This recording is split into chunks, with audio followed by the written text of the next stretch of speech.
All right, welcome to this explainer. Today, we're gearing up to navigate the sprawling, bustling modern city of the internet. And we want to do it safely and responsibly. Because, just like a real city, the digital world has its incredible, well-lit highways, but it's also got some pretty dark alleys. So my goal today is to make sure you know exactly how to travel through it all with total confidence.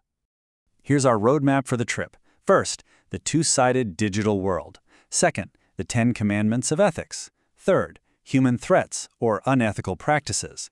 Fourth, digital threats like computer viruses. And finally, number 5, your ultimate digital defense. Let's jump right in. Section 1. The two-sided digital world. It's a wild contrast when you really think about it. On one hand, you've got these incredible advantages. Global education right at your fingertips, e-commerce that lets you buy literally anything from anywhere, and social networking connecting us across oceans. It's amazing.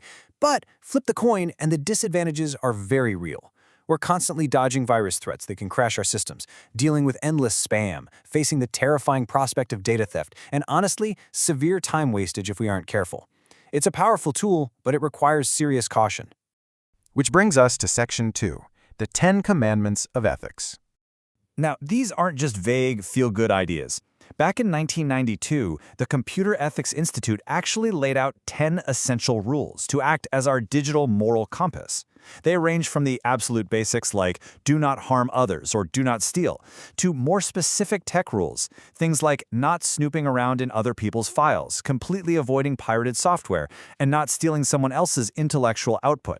It's really all about respecting resources and thinking critically about the social consequences of what we do online. But if you take away just one thing from this entire ethical framework, it's summarized perfectly right here in the 10th commandment. Thou shalt always use a computer in ways that ensure consideration and respect for other humans. Whether you're coding an app, firing off an email, or commenting on a forum, actually scratch that, especially when you're commenting on a forum. At the other end of that screen is a real human being. It's really that simple. Let's look at what happens when people ignore those rules. Section 3. Human threats and unethical practices. First up in the digital alleyways is plagiarism. Basically, this is stealing someone else's ideas or words and playing them off as your own original work. Thanks to modern copy-paste technology, this kind of fraud has become incredibly rampant. A lot of times it's just driven by laziness, but make no mistake, it is a major ethical violation. Fortunately, preventing it is super straightforward. You just need to build a few good habits. First off, always cite your sources. Give credit where it's due. Rephrase the material in your own words. Use quotation marks if you need exact phrasing. And honestly, just challenge yourself to present your own original ideas. Another really severe human threat is cyberbullying. This goes directly against that 10th commandment we just talked about. Cyberbullying is using digital platforms to deliberately harm or harass someone. That could be spreading rumors via email, posting embarrassing photos, or leaving awful targeted comments about someone's identity. So, how do you defend against this? Proactively manage your privacy settings. Restrict your online profile so only trusted friends can see them. Keep your passwords totally locked down, and keep your identity a secret from strangers. And the absolute most important step? Take action. If you or someone you know is being targeted, do not remain silent. Then we have the digital pickpockets. These guys rely on a classic deception tactic called phishing. Here's how it works. You get a fake email or message that looks exactly like it's from a trusted source, like your bank. Their entire goal is to trick you into voluntarily visiting a fake website and handing over sensitive stuff. Your password, your credit card details, the whole shebang. Protecting yourself requires constant vigilance. Guard against the scam emails by triple-checking the sender's actual email address. Never click links or open attachments from unknown senders. Set up firewalls and spam filters. And before you ever type in your password, look up at the address bar. Make sure that URL starts with HTTPS and has that little secure lock icon. All right, shifting gears. Section 4. Digital threats, specifically computer viruses. We hear the term virus all the time, right? But you might be wondering, what exactly are these invisible infections? How do they actually cause so much chaos? Well, unlike catching a cold, a computer virus is a malicious piece of software specifically designed to replicate itself. Once it sneaks into your computer, usually hiding on a pin drive, an email attachment, or in pirated software, it goes to work completely in the background. It slows down your processing speed, throws weird error messages, or just maliciously overwrites your data with absolute garbage. And they aren't all the same. They have totally different targets. A boot sector virus attacks the very instructions your hard disk uses to start up. A program virus attaches itself to executable files, like .exe files. A macro virus hides silently inside your Word or Excel data files. A stealth virus tries to actively cover its tracks by hiding file size changes.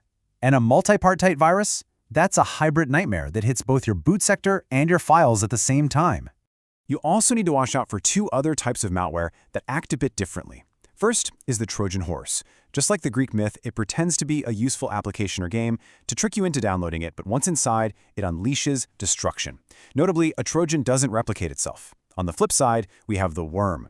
A worm is designed to aggressively replicate itself over and over and over again, specifically to chew up your computer's resources until the whole system just slows to a crawl and crashes. Okay, that's a lot of bad news. Let's suit up with some armor. Section 5, your ultimate digital defense. Your primary shield in this digital city is antivirus software. Think of it as the dedicated police force of your personal digital space. These are utility programs designed specifically to identify, prevent, and remove malicious software by constantly scanning your system against a massive, updated database of known virus definitions. Here's what that software actually does behind the scenes. First, it scans your files. If it finds a virus, it tries to repair the file by ripping out the malicious code. If it's too damaged, it deletes both the virus and the file forever to protect the rest of your system. And if it finds something suspicious but unknown, it puts it in quarantine, basically solitary confinement, where the file is locked away and literally cannot interact with your system. But you can't just install software and forget about it. You need good digital hygiene. To fully lock things down, keep those antivirus definitions updated so it knows about the latest threats. Use strong, secret passwords. Absolutely avoid pirated software. It is a massive entry point for malware. Always scan external pen drives before you open them. Stay far away from open, unprotected Wi-Fi networks. And finally, never store your credit card information directly on websites.